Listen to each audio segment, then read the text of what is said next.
Welcome to Land Academy. I'm Jack Butala. I'm Jill DeWit. We show you how to buy real estate for half of what it's worth. And sell it on the internet really fast. We are Jack and Jill, and this is the Jack and Jill Show too. With over 15,000 completed transactions, we're the experts at acquiring property. Of all kinds, not just land. For half price and flipping them for way more. All right, let's get this show started. Jack and Jill here. Hi. Welcome to the show today. In this episode, Jill and I talk about when to quit your day job. Ooh, I hope it's soon. Jill, do you want to quit your job? No, I'm just saying. Oh my God. This is why Jill created this topic, because I think she's going to... I'm ready. She's going to resign on the show. Yeah, I am. For me, it's today. Before we take Jill's resignation, let's take a question posted by one of our members on the landinvestors.com online community. It's free. Okay. Brian asks, I'm running into a problem where I have people who want to buy a property but just don't feel comfortable sending me a cashier's check for $9,000 without some assurance that I'm not just going to walk off with their money. We could go with a third party to act as an intermediary, I guess, but then there are additional fees. Anyone here have any schemes to put such schemes so we'll say ideas to put such buyers at ease? I have wording in the purchase agreement that states if the buyer doesn't receive the recorded title by X date, the transaction is null and the seller will issue a full refund, but that still doesn't prove to them that I'm not a crook. This is a great question. It's a common issue, even for us, with all the experience that we've had. And here's the solution. It's called Escrow Perfect.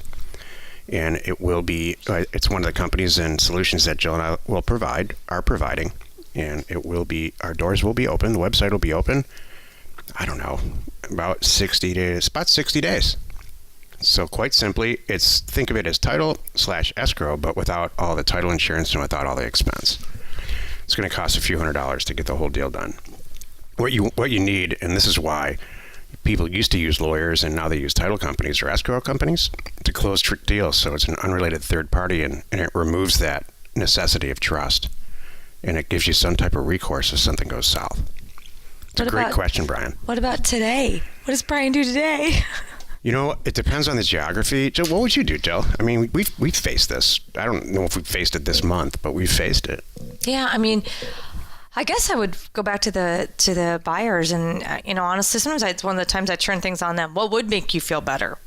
Number one, maybe they say, well, if it's just not a cashier's check or if it's this way or something like that, maybe, or maybe the whole thing is too, really the answer is doing an escrow. And you know what? And here's what I would say. Here's a deal. I understand that we could open escrow. I'll split the fees with you. I mean, that I think is a total fair thing, because I'm willing to bet when he's selling something for $9,000, he could probably, there's enough room in the deal that we could probably afford to split it with them, because that would make them more happy to do the transaction. I don't have this as much because once you get going, you build up your business and you have customers and you're out there and they could go and do their homework and they can see you and your company and Google you and make sure you're a legitimate person and all that good stuff. Then that does make a difference. I've also had people too, Brian, point out their association with us. And I don't think there's anything wrong with that too. You could use us. Say, look, I'm with this bigger entity, not entity, but I'm part of investors group. Exactly. That these are the people I work, alongside with, whatever. Yeah, use us. And you could say, check them out. If that doesn't make you feel good, whatever. And then at the very end of the day, if they're still not comfortable, then I'm not comfortable. You know what I mean? Yeah. There's times where if they have too many hoops, I'm like, all right, what's wrong with you? And that makes me not comfortable. Like, were you not going to really send me a cashier's check anyway? Were you trying to get me to send you the deed first? Was there something shady going on with the buyer? Because let's be honest, that could happen. I mean, admittedly, there's some trust that's required in these transactions. So chances are, if you followed our program, you bought the property with a cashier's check and a notary. So you could say that's how you bought it. Mm-hmm. So, and offer to pay a notary to do the same thing. Right. Or you can give them a choice of notaries. You know what Jill's really saying is, get on the phone with them and establish their trust. That's really why this is not a problem with us, because when we do have these problems, Jill herself, not our staff, it gets to her desk, and so she'll call them and say, look, we've done this 15,000 times or whatever. I don't know, Jill, what would you say? I mean, just like that, yeah. If you're, what is it going to make, I want you to be comfortable. Ask me any questions, stuff like that. Okay, where are you guys? What's going on? What do you guguys do? I don't know, whatever. What do they want to ask? Trust is a feeling. Trust is not something on paper. I was just thinking about the car that I bought that made you go sideways, Jack. Gosh. So this has been a while since we've shared this story. I bought this car, and the woman and I immediately, upon first meeting, totally trust each other. We were all cool. She happened to be from California also, and so pretty much what happened was, I don't even think I may have given her $1,000, or I may have even paid for the car. I don't remember.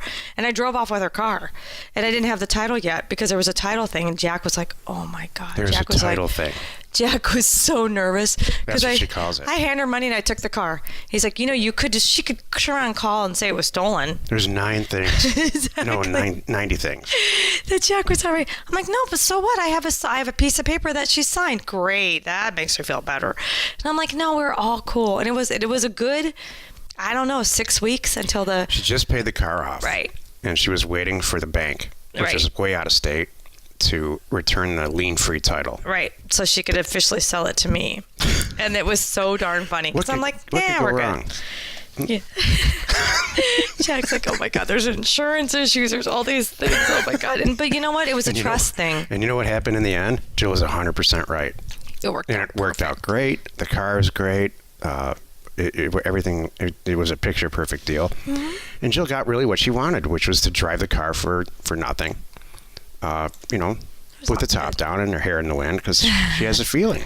So, but silly you. But it was. But trust is something you have or you don't have. Yeah. And you know what? If they don't have it, then that's okay. That's fine. Do your best, and then sometimes that's all you can do. I don't know. I'm wondering why this question doesn't come up more often. I guess people just want to get out of the deal or into the deal or whatever. I don't know.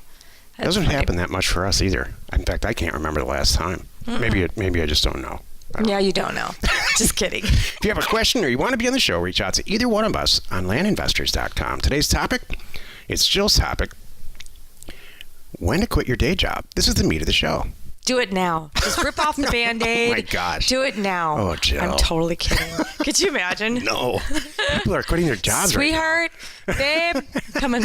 Here's the drive home in the car. Sweetheart, I listened to a very powerful podcast today. No. And here's the result. I quit my job because we're doing this. Please don't do that. No, don't do that. Would that be awful? Yeah. But Jack and Jill said I should rip off the Band-Aid. No. No, don't even. Somebody's going to take this out of context. I know. I'm totally kidding. Okay. So should I fast forward? I'm going to fast forward and then I'm going to give you a little background. When do you quit your day job? I'll give you the answer right now. When you're staring at yourself in the mirror going, I should have done this 6 months ago or 2 years ago or 2 years ago or something, when you're going, man, I hung onto this way too long. I've got 18 fallback plans. Right. And I've got our whole family, we've been covering our own health insurance for 1.5 years now. Exactly, and Joe. Oh my gosh, we agree. I don't worry about the mortgage because that's all paid off now. When you yeah, that's right. are having those conversations with yourself, that's when it's okay to breathe and take the step. But you need to be so far down the path that it's just ridiculous that you've been basically having a double income for a long time because your investment job, your new job, you know what I mean, as an investor, has been paying the bills for a long time. So your day job has just been kind of a security blanket. Right, Jack? You know what pushed me over the edge? I did a calculation in a spreadsheet and I said, this job is costing me X amount of money a month. That's good. I'm making so much more money over here if I actually did it full time. And I could reasonably increase how much I make by, let's say, this is very conservative, 20%. It ended up being like 400% at the time. But if I just increase how much I'm earning by 20% a month, the even justifies how much money I'm making. That's it's a true. silly job. That's it's hard true. though. We're taught right from the beginning when we go to school. I swear it's a conspiracy. We send our kids to school. They have these classes. They have a teacher up there that's your boss. Rich Dad, Poor Dad, here it comes. And oh, really? Yeah, this is you're going. I Yeah. never read this book. Yeah. I swear it's a conspiracy. So we set these kids up. They go to school. They have a teacher/boss. They eat lunch at the same time. They have to behave. There's rules and there's consequences. It's just like a job. And so they naturally get out of school. You don't have any money, so you go get a job. Basically, go back to school in a school environment, and you get still in a really insignificant way rewarded. Mm-hmm. I hope none of our employees are listening to this. It doesn't apply to them. Oh my gosh. Oh no, this is for everybody else, not our staff. We're gonna I know. walk in today, and it's just gonna be empty. It's gonna be chaos. There's gonna be sticky notes that say, "You guys are right. Thanks." Yeah. I'm doing this on my own time. Oh no. That's so funny. You know what? The fact is this: when you quit your day job, it's up to you.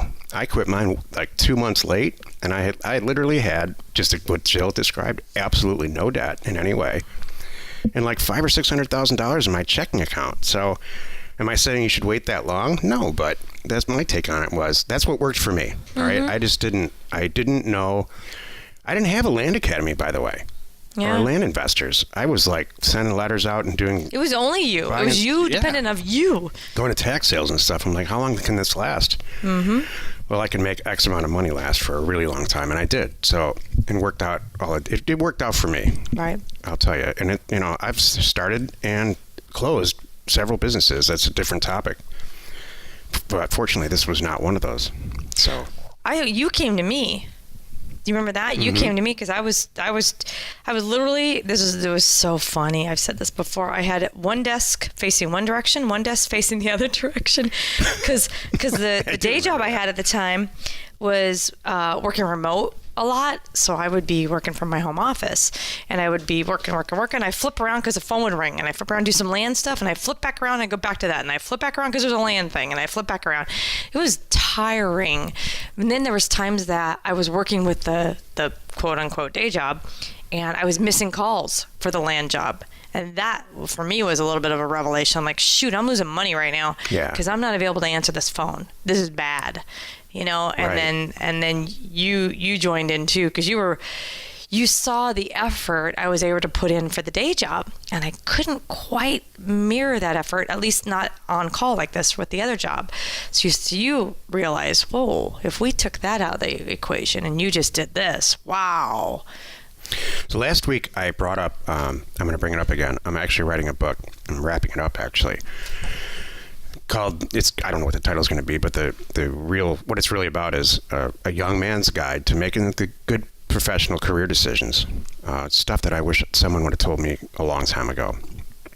Like, don't get married too early, don't have kids too early, work out the financial piece, go to school where it's appropriate. And it's kind of a take off of the ideal scenario that Mark Cuban talks about all the time. Like, if you're a young man, do not buy a house or a car or get married or have children. What you need to do, and this is right on topic here with when to quit your day job. Rent a room somewhere with a bunch of other guys who are just as sloppy as you are, and for a couple $100 a month, and don't even start the job process. I mean, hopefully you get here's my advice: get a couple of years of professional experience in whatever. For me, it was accounting. Whatever you're into, and that to put something on a resume in case as a fallback, and then you can actually learn too whether or not you love working in an office environment like that or whether you can't stand it. For me, it was the latter, and apparently for Mark Cuban too. So what he did was rented a room for $200 a month, and he did exactly what he wanted to do, which is develop software, and built an empire really quickly. Because he just didn't want to do it anybody else's way. So if you're the kind of person that's listening to this and that's you, figure out how to undo whatever you've done to yourself that you have to undo financially. And I know that's harder. It's harder to do than that one sentence I just said, but free yourself up so that if you don't have any expenses, you don't need a job. Mm-hmm. That's really the truth. That's a lot of it. Yeah, that's a good point. Yeah. You don't need a car. Yeah. If you need a car where you live, move to someplace where you don't. And on and on Especially when and you're on. Have starting those out. real conversations with, especially Jill. Yeah, when you're starting out and you're young, you can do that stuff. Don't want to do is add expenses. And the two most expensive things on the planet are marriage and children. And that's what the book's about. Actually, I don't need to finish it now because I just said it. Are you sure? Jack, that's awful. I know it's awful. You can't say that. Hey, you know what? I'm here to say the awful truth. I'm serious. Then it You know, applies for by the women way, too then, by the way, you know what? But hold on a second. all right. I need to stand up for the woman here. It's not a gender thing. That's what I wanted to point out. So, but You point out like the men hold all the cards. a week it's ago for or us 2 too. weeks ago, I'm not sure when the show aired, but I talked just like what I'm saying here. And you know how many emails I got from men saying, Oh, yeah. man, if I would have done what you guys just talked about. I know. I'm getting So, divorced and I sold the kids. I'm saying that Just to kidding. myself. I know. To myself, if I would have, I look back on it now, I can say this stuff, and it ended okay for me, so it's easier to write it. But Well, back up. Let me back up, Jack. Let's talk about the people right now today. There's everybody in our situation right now. So this is great for all the young people, all the two of them that are under 25. That It's listen to good the for show. both of the guys that are under 25 to listen to this show. all right, let's say you're 50. Thank you. Let's say you're a 50-year-old guy. Yep. Do the same thing. No, you can't. Get rid of all that stuff. Okay, you Sure. can't get rid of the bulls. You can't get rid of the wife and the kids. Or the spouse Okay. and the kids. All right, if you say so. Jack, The kids eventually turn 18. I know That that. solves itself. Okay. That's what this book is about. I'm not. I'm a gentleman on the show, Jill. So I'm not going to. And with you, Okay. or theoretically, I try to be. Theoretically. This book is not. This book is not. It's I know. not politically correct, and it's not gentlemanly. It's not sexist or anything else like that. There's a female version of it. I know. I thought you were really going is. to write the female version. I am writing the female version. Thank you very much. You thought. The female version should go something like this, as far as I know, but that's why I'm not going to write it, Jill is. See the male version. That's how the female version should go. Don't fall in love. That's right. That's where women go sideways. I could not agree more. They fall in love and then all You ever their seen the plans movies? change. Do you ever see in the movies where a guy really likes a girl and he says, "We should do this, why, and sweetheart, you're the love of my life, and I'm going to sweep you off your feet, and we're going to travel around the world, and it's not founded in anything." And she's like, "Look, I don't really have time for this right now. That's the way to do Be it. that girl. Yeah, that's the way to do it. I'll see you when you get back. See you in 10 years after I got my own plans. after I'm the vice president of Yeah, let's whatever. meet up in 10 years. I like that. You are 100% correct. Thank you. Join us in the next episode where we discuss how to buy back tax property. And we answer Aaron's question about, this is good, should there be a stipulation against marijuana? What? I know. That's hilarious. It'll be good. I can't wait to answer that. Yeah. You are not alone in your real estate ambition. So what is the marijuana I don't question? know. I can't wait Marijuana to. comes up a lot. It does. It's kind of well now that it's legal in a lot of states. People are talking about properties, and the other day on the call, one of our members was talking about It's a cash crop. like You need land to grow like it. advertising property that is actually zoned for that use, Right. and what a market that could be. I'm like, that is really wild. And you piped in too. You talked about, hey, go ahead and get the certificate for it and attach that with the property, because it differentiates. That's one way to differentiate your property, and I'm sure there's a market for that. It's pretty cool. We talked about it in our last. If you go on YouTube, we have a Thursday call. Hey, listener, if you go on YouTube, we have a Thursday call every Thursday, and we post it on YouTube Thursday night. And that, for whatever reason, this topic came up, and one of our members, Luke, had a real good solution about how to sell property and get involved in it. It's actually pretty cool. It's awesome. Information and inspiration to buy undervalued property. Hey, you like our show? Please subscribe and rate us on iTunes or wherever you are listening. We are Jack and Jill, and this was the Cash Flow from Land Show. We are the experts at acquiring property Of all kinds, not just land, for half price just so we can flip it for way more. and really fast. Thanks for listening. You are not alone in your real estate ambition.